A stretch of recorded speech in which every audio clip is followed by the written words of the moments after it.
Hello, Canucks fans. Happy Thanksgiving, Canucks fans. I hope everybody had a great weekend. My name is Dave Woodrelly. I am joined by Harmon Dial, and this is Canucks Conversation. It is brought to you, as always, by Greta, a great spot for all games, home and away. We're there this Saturday for our first Canucks Army watch party of the year. You don't want to miss it, folks. If you haven't already, go to nationgear.ca.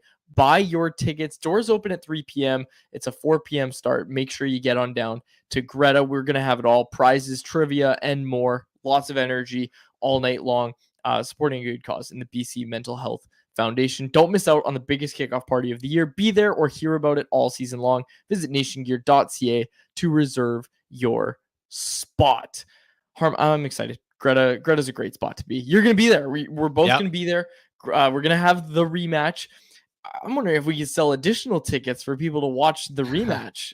Maybe we'll pocket all that money. No, I'm joking. But we'll make sure that the people know. The people who show up that want to watch the rematch, we'll make sure the people know when it's taking place. And it's going to be this Saturday.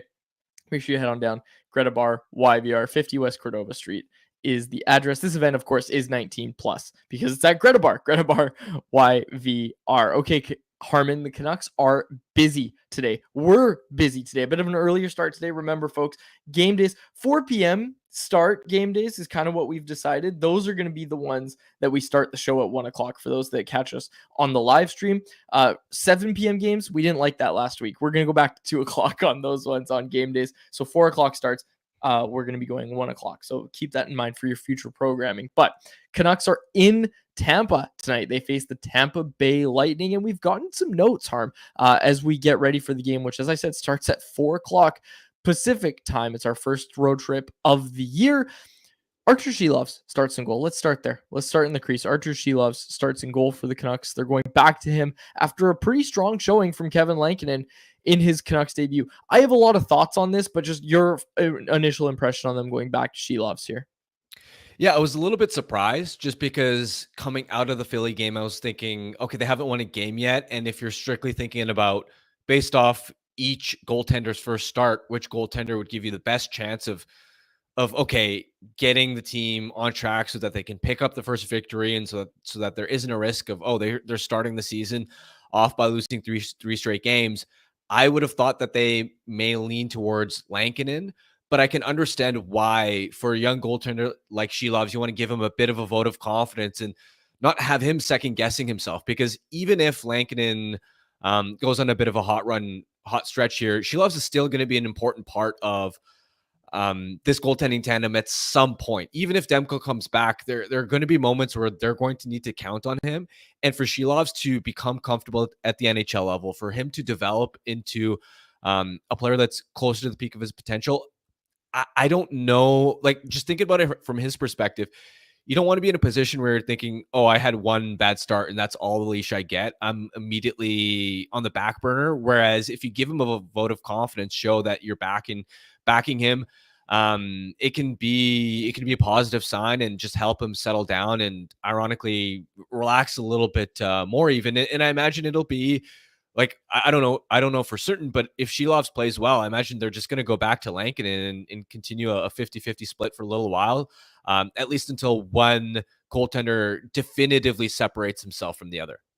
I've been banging this drum for a while, and you're bang on, Harm. A lot of it comes down to the confidence for Archer Sheloves. You don't want to make your young goaltender doubt himself this early into the season, especially when you said it. They're going to need him. They're going to need him now. They're going to need him when Thatcher Demko comes back. They're going to need Archer Sheloves for years. There is very little to gain from not going back to Sheloves tonight. So, like, again, I know we agree, but I saw a lot of people on Twitter calling it questionable, like this is a bad decision, all this stuff. And I just disagree. Like, then you'd be putting Sheloves theoretically against Florida. There's no reason to split this up. And right in the chat here, Conversation already said Lankinen gets Florida. Maybe they think that's the best chance of getting points in the Sunshine State. I think this early, it's like you said, you split the starts, and until one guy really pulls ahead and is undeniably the 1A goaltender, you keep splitting these starts. Like, there is no need to name a starter right now. It's a 1A, 1B situation. And yes, historically and the body of work in their career so far, Kevin Lankinen is going to be that 1A, but has he earned it with one good start where they still didn't get the win? Like, they still didn't get the win against the Flyers. That's the other thing we have to talk about is both of these goaltenders have an overtime loss to their name. That's all they have. Okay. Yes, Lankinen was much better than Shelov's was, but you go back to the guy that did so much for your team in the playoffs. So we obviously agree on that, but I wanted to make sure I said that as well. I totally agree with the Canucks decision to go with Archers, Shelov's tonight. Some other lineup changes as well. Jacob, if you could pull this up. The big one, it looks like Arshdeep Bains is going to slot in alongside JT Miller and Brock Besser. We saw him in that spot actually during a Greta watch party last year, where he made his NHL debut in that spot, if memory serves, with JT Miller and Brock Besser. That's great for Arshdeep Bains, and every line gets a change as Danton Heinen goes down with Pettersson. Daniel Sprong finds himself in the press box, it looks like, and then Pius Suter, Teddy Bluger, and Kiefer Sherwood round out the fourth line. So let's start at the top and work our way down, Harm. This is a great opportunity for Arshdeep Bains tonight. Yeah, I also think it's a statement from the organization, from the coaching staff, that they believe he's improved significantly since his NHL audition last year. Because let's be honest, he looked lost when he had an opportunity with Miller for a couple of games there towards the end of his time with the Canucks in the second half of the season. That version of Bains, if that's the version of Bains we get now, he's not going to succeed in that role. But he's really young, and he's shown a tendency of, okay, at every level he's played at, it takes him a little bit of while to get his feet under him. And then once he has a little bit of that experience, he's been a player that takes significant strides in improving his game, looking more comfortable. And I mean, even just watching him in camp preseason, I mean, he struggled a little bit, I think, early on as far as young stars and even the training camp scrimmage, just in the sense of his puck management wasn't sharp. But I thought as preseason went on, he really started to look a lot better. And compared to last year, I think there's been a marked improvement in his foot speed.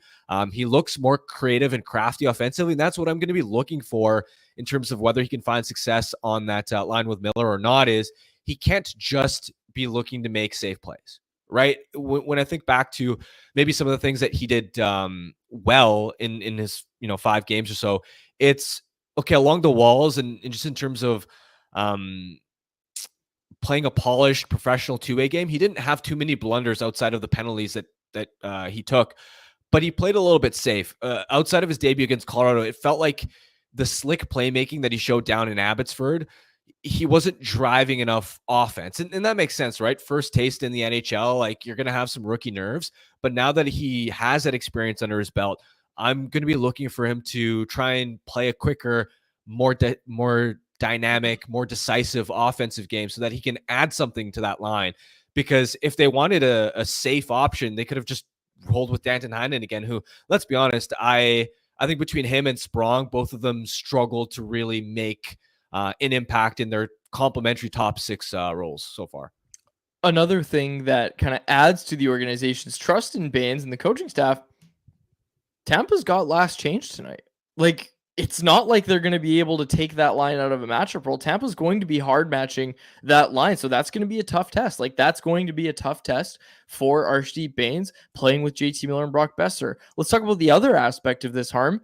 Other than Sprong being out, which I think deserves its own conversation that we'll get to in a second here, they're changing up the top 6. And there doesn't seem to be a lot of patience because, let's be honest here, through 2 games, and hey, when we talk about this later, maybe this is something that gives you confidence that the Canucks start isn't really something to worry about. Through 2 games, it's been their stars, it's been their top 6 that has let them down so far. Yeah, absolutely. I mean, going back to that Philly game, in the first period, the Canucks didn't generate a single 5-on-5 shot attempt with their top 6 on the ice. And Pettersson, DeBrusk, and Sprong were Vancouver's 3 lowest forwards for 5-on-5 ice time in that game. I think that speaks volumes. They weren't close to good enough. The Miller line, as the game went on, I felt like they started to generate zone time and their underlying numbers were decent, but by the eye, they didn't really generate enough grade A quality chances. the top six just hasn't found its groove at 5-on-5 yet. We know that Besser and Miller are going to be a duo that eventually finds success. They have a long history of dominating together. It's going to be now about finding that right third piece, and we'll see if Bains can be the answer there. And then with the Pettersson line, they just have not really clicked at all. The Miller line has at least had sparks like the first period of the Calgary game where you were like, okay, they're creating chances, they're getting looks. Haven't seen enough of that from the Pettersson line yet. And honestly, I was thinking about this after the Philly game. I'm curious what you think about this. Looking at how dominant Garland and sort of Höglander were, I think it's so to me it's so vital to get Miller and Pettersson going that I would have looked to bump both Garland and Höglander into the top six and say, okay, I'm willing to have a less dangerous third line just for the sake of potentially getting these guys going. Like I would have even considered doing something like DeBrusk, Miller, Besser, right? Just because I think DeBrusk's speed and net front skill would be the perfect fit with Miller, and then give Pettersson both Höglander and Garland, because Pettersson he's not driving play yet or playing at a really decisive speed. And I feel like between Höglander and Garland, like they could do so much of the heavy lifting. They've been buzzsaws, and I feel like it would take a lot of pressure off Pettersson. That's what I would have considered doing, as opposed to giving him Danton Heinen. Like I don't know how much Heinen is going to add to the Pettersson line, but I'm curious what you think. Well, I also look at it, Harm, and say the trio, like I know we're talking about Höglander and Garland, but like they've played with Ratu, and that's been their only consistent line. It's been their only I'd say the consistent fourth line has been good too. Sure. The fourth line's been great. We talked about that after the first game. And obviously, as we talk about, they also had a strong second game. But my point being is that, like, the third line is the only one that's really intact from game one at this point, right? Like, the third line, as we get ready for game three here, they're the only line that has stayed together. They're the only trio that we've seen together. So if that line's working, and we just said through two games, those bottom two lines are the only lines that are working. I'm sorry, but it's 2 games in. Again, I'm not panicking too much, but I also think if you're the coaching staff, you're also saying, you know what? Excuse me. You know what? It's the third game of the season. We're not throwing you, what's the thing? You know, if you're on a boat, what do you throw? Life preserver? Is that it? Raft or something? Not a raft. You know what I'm talking about. Sorry. Life jacket.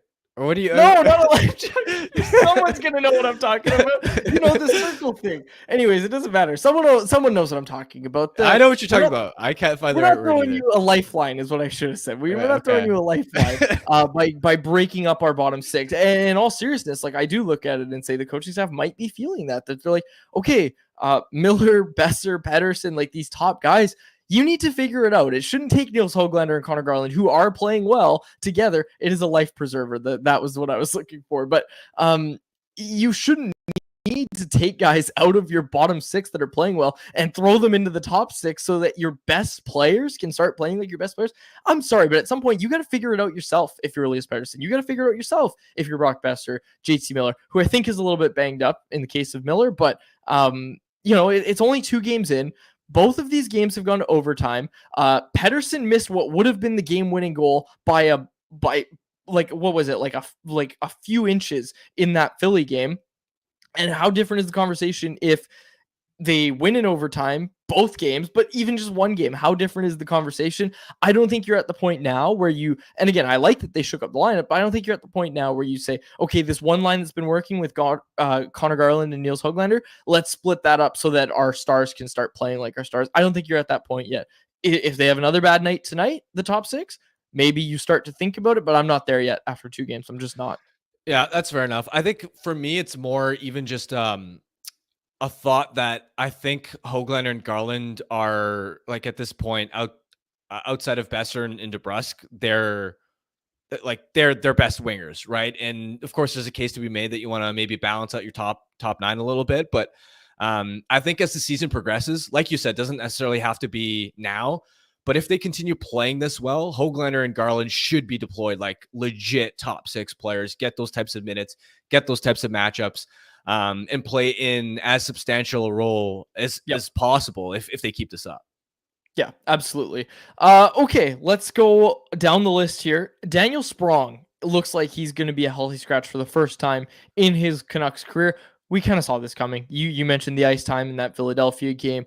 We saw him not go out for the much of the third period in that first game against Calgary as well.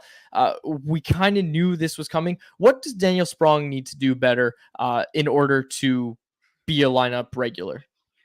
It's honestly, it's just the work away from the puck. Like it's the stuff we've always been talking about, right? I remember going back and watching clips even from the Calgary game, and there were moments where some of their defensemen on the second and third pairs, they would have the puck behind the net, and they're looking to sort of rim it around, and Sprong was kind of coasting as far as coming deep in the defensive zone to actually be the winger to win the battle for the rim of the puck as opposed to the opposing defenseman. And it's just those types of moments where sometimes he's been coasting, sometimes he has been, and this is part of the double-edged sword, right? Because going back to watching how he scores a lot of his goals, a lot of them are off the rush, but because a lot of that is off the rush, a lot of that involves him sort of cheating up the ice a little bit.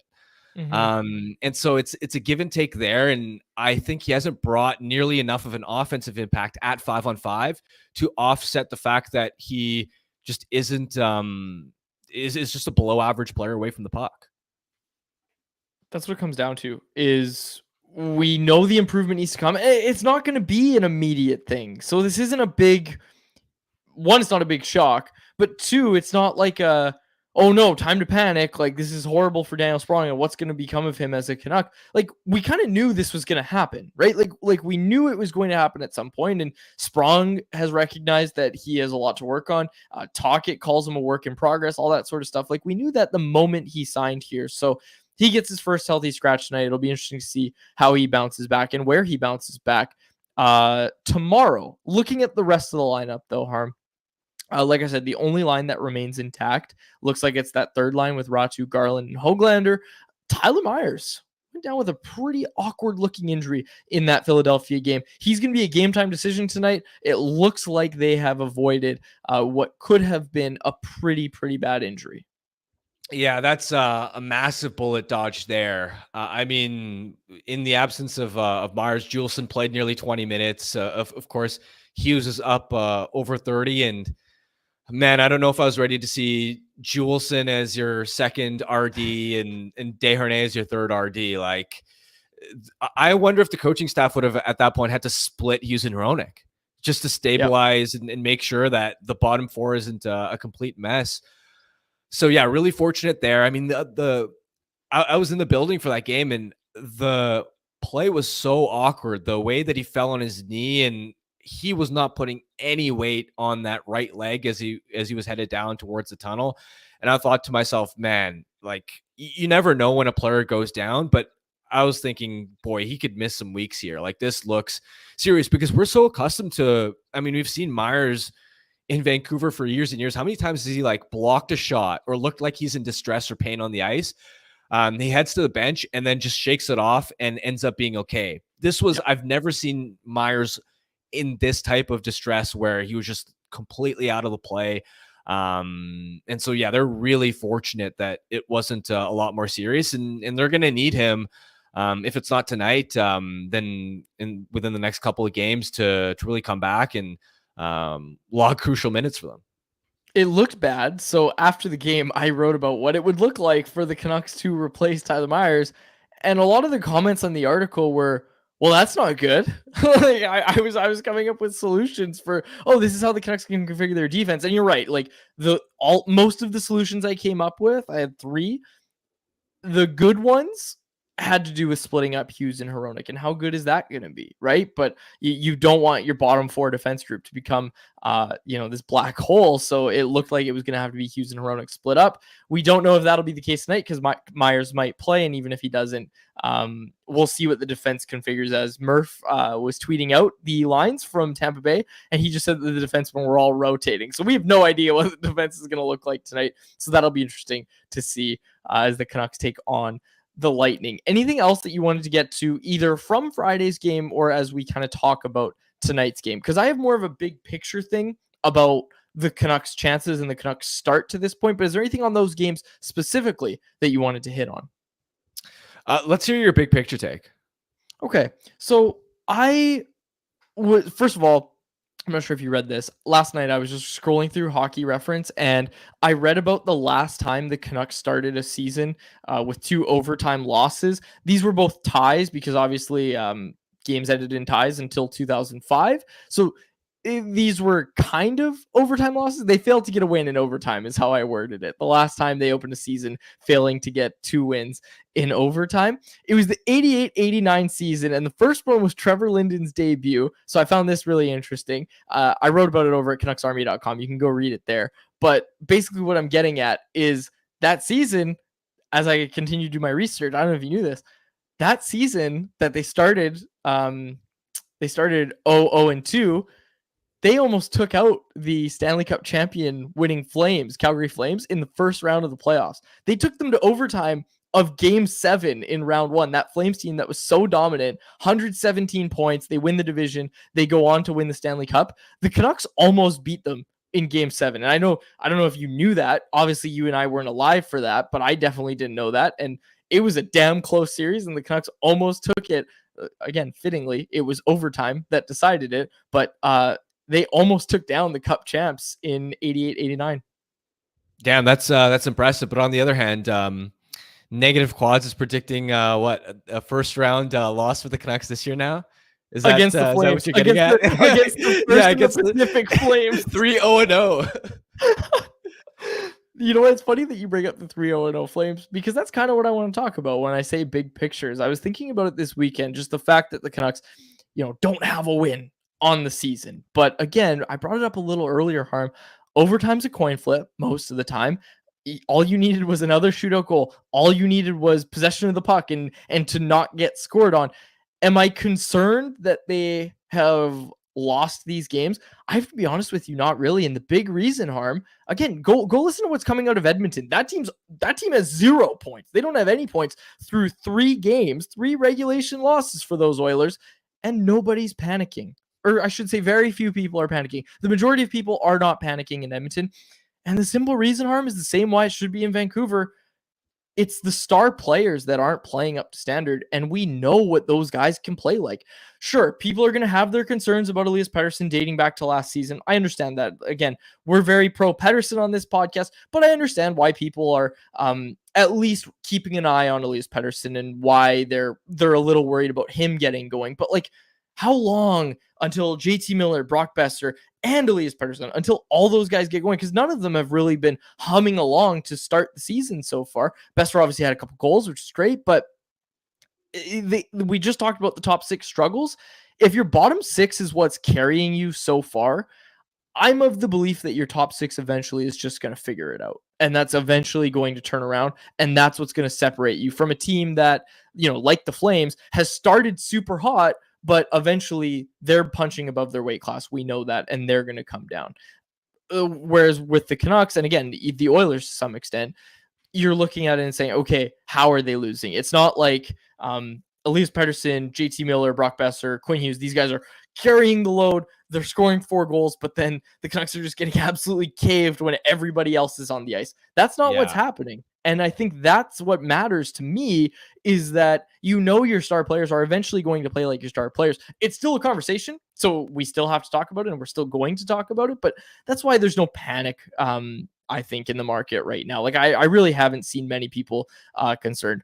Like I said, it's 2 games. Both of them went to overtime. You got points out of those games. It's not ideal by any means. It's not a phenomenal start. It's definitely not what they had last year to start the season, but is it concerning? No. This team's trying to change the way they play. Let's put it this way, Harm.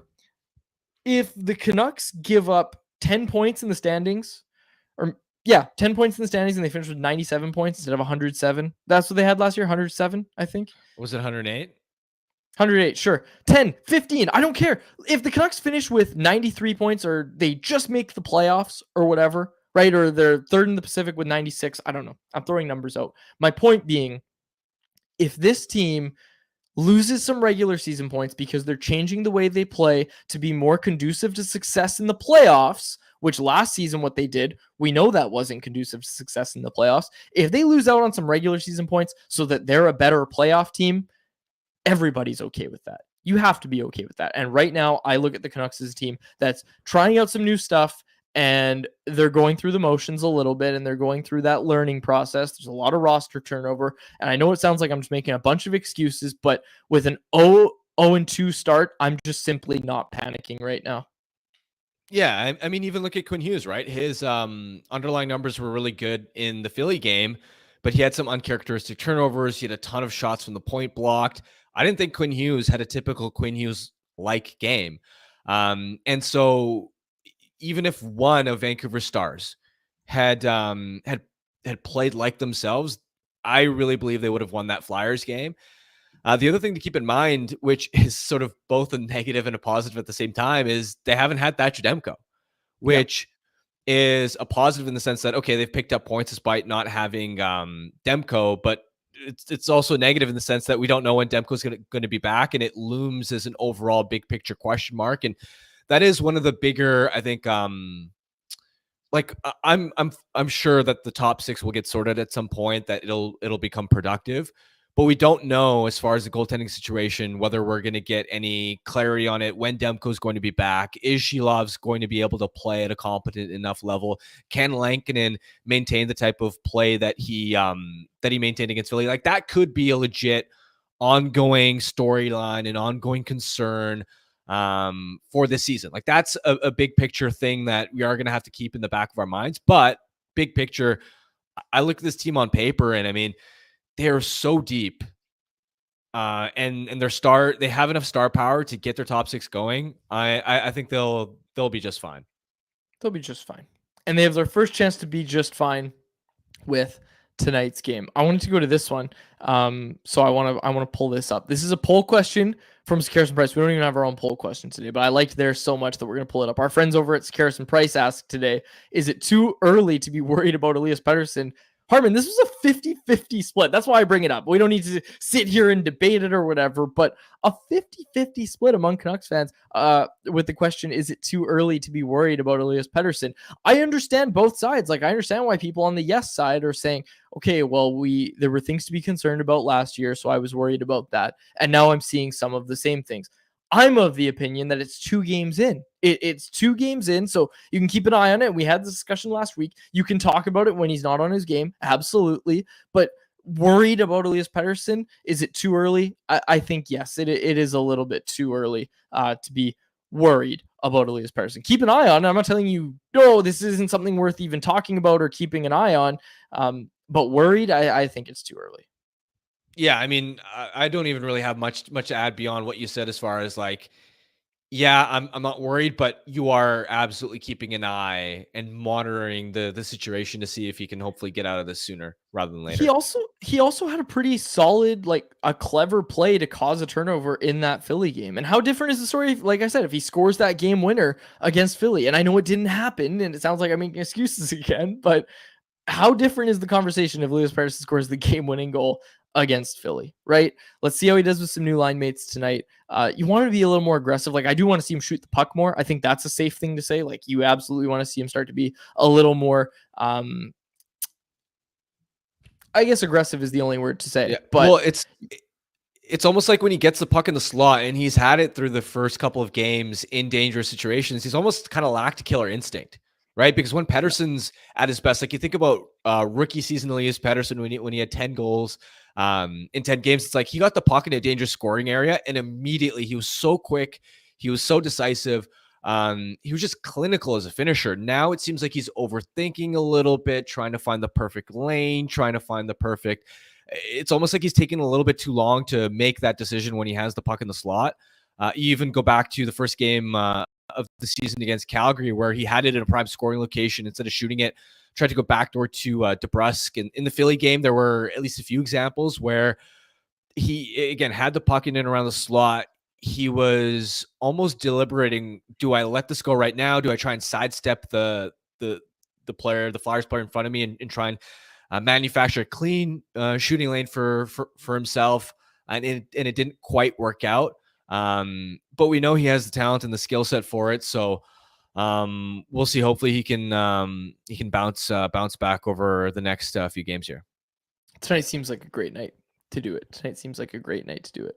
Another great thing that you can do is check out the Vancouver Whitecaps. They're finishing up a strong season and have officially clinched a playoff spot. Playoff tickets go on sale Wednesday, October 16th at 10 a.m., but the pre-sale started today. So if you're listening to this, listeners and viewers of Canucks Conversation, you can get in on the exclusive pre-sale by texting CAPS to 604-305-4530. That number again, 604-305-4530. Text CAPS to that number to secure your pre-sale playoff tickets. For more information, visit whitecapsfc.com. Okay, Harm, I had a few things that I wanted to get to in anyone else. So do you have anything else on the games tonight, or the game tonight, or the game Friday that you wanted to really get to?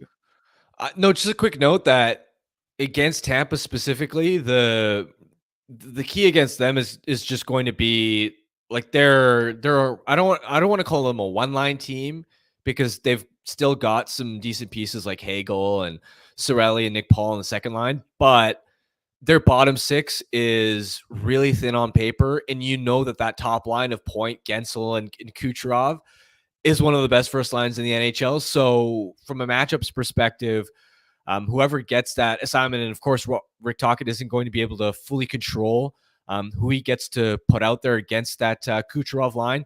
That's really going to be the difference maker in trying to contain Tampa and win this game. Is they got all the elite talent at the top of the lineup, and then their depth kind of gets problematic.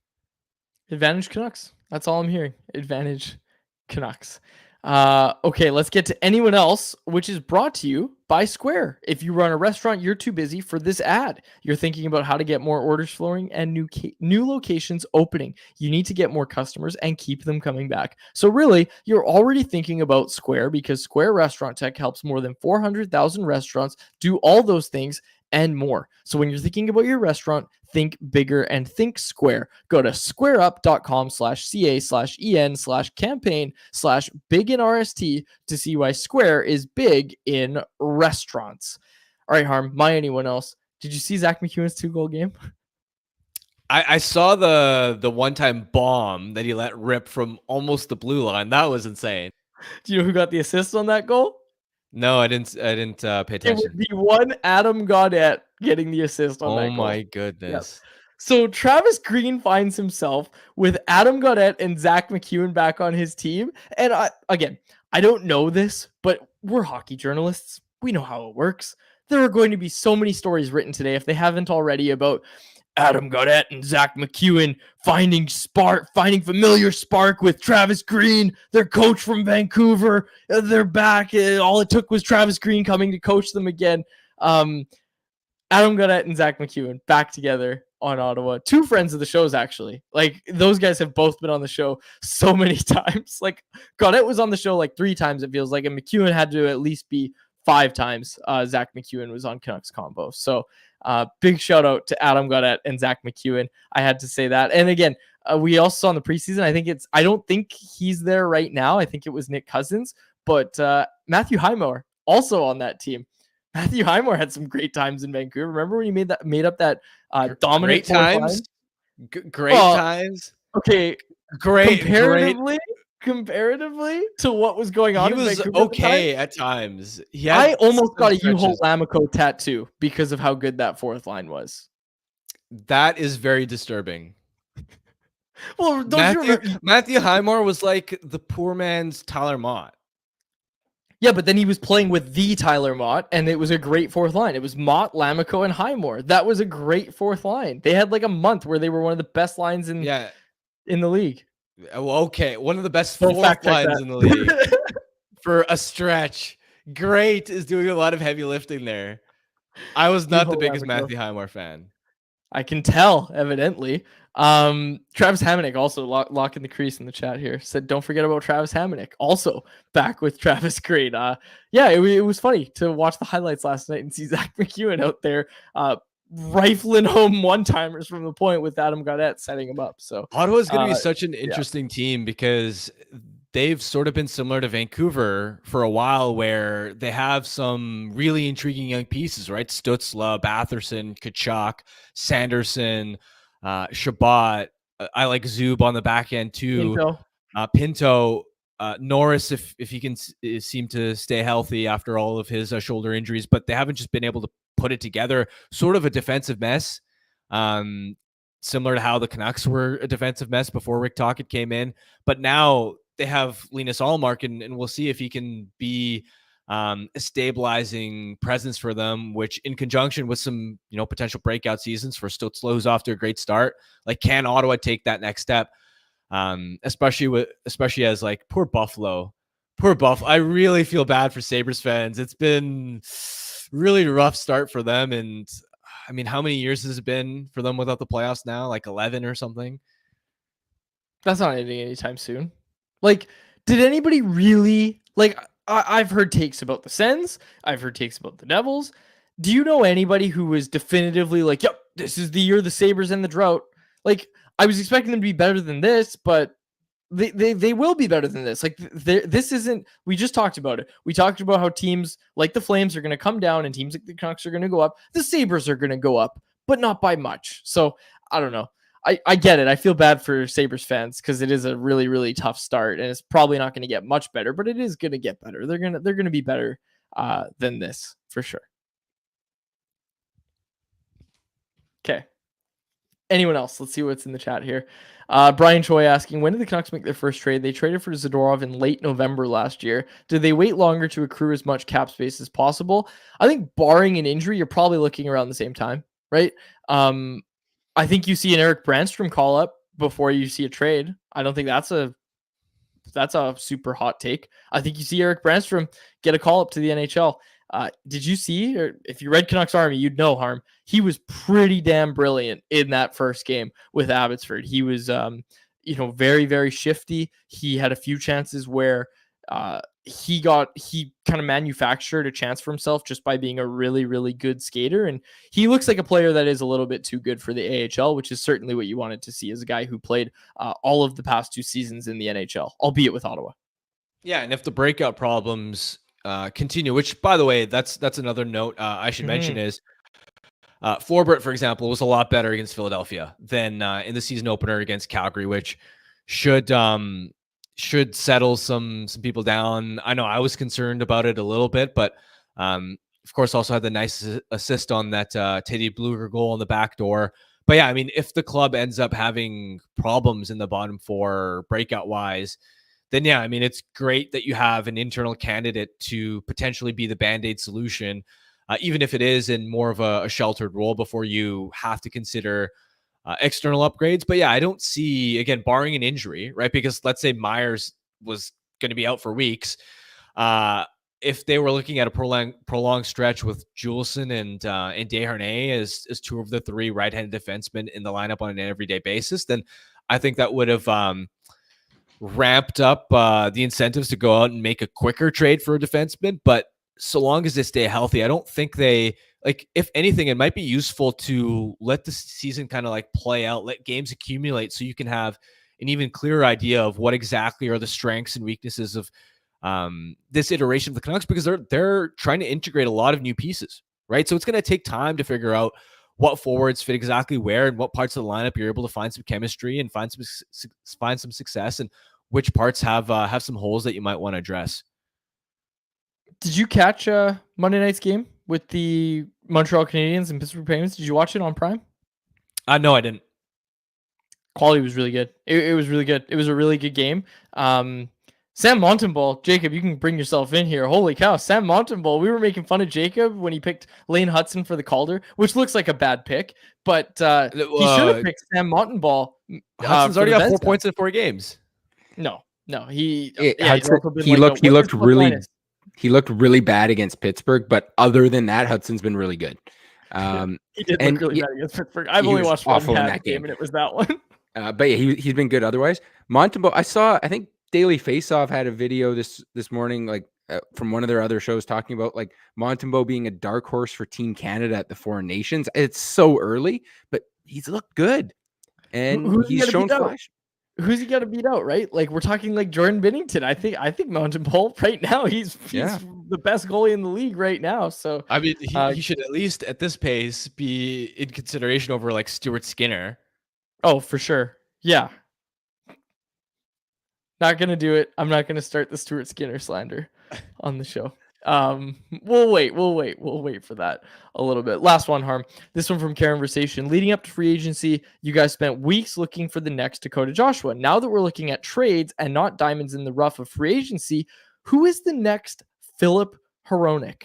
Take a second to think about that. That's the question. You take a second to think about that. I'd have to research a lot. That's not something like I'm going to be able to like come up with like 30 seconds, right? Like, well, how about Rasmus You're talking Anderson? about a premium top 4 defenseman that we have to hunt down. We'd have to look at like who's an upcoming RFA that teams might want to let go, because it's easy to point out like these are the top 4 defensemen that would be attractive for the Canucks, but the other team has to be willing to give them up, and there has to be an incentive, right? Give me Rasmus please. Like I know, but the amount of times we've discussed Rasmus Anderson already when we don't even know if he's going to be available.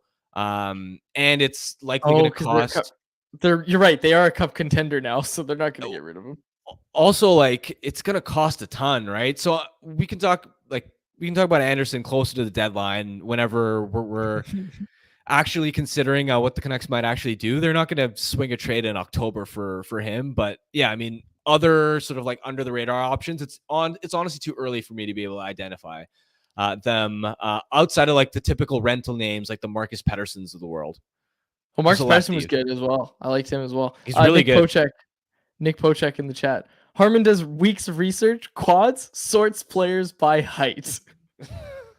Speaking of which, what I was going to give you time to research that, because what do you need for a question like that? Like 30 seconds? I was like, I'm going to go look up how Riley Tuff is doing. He's gotten into one game for the Bruins, in case anybody's wondering.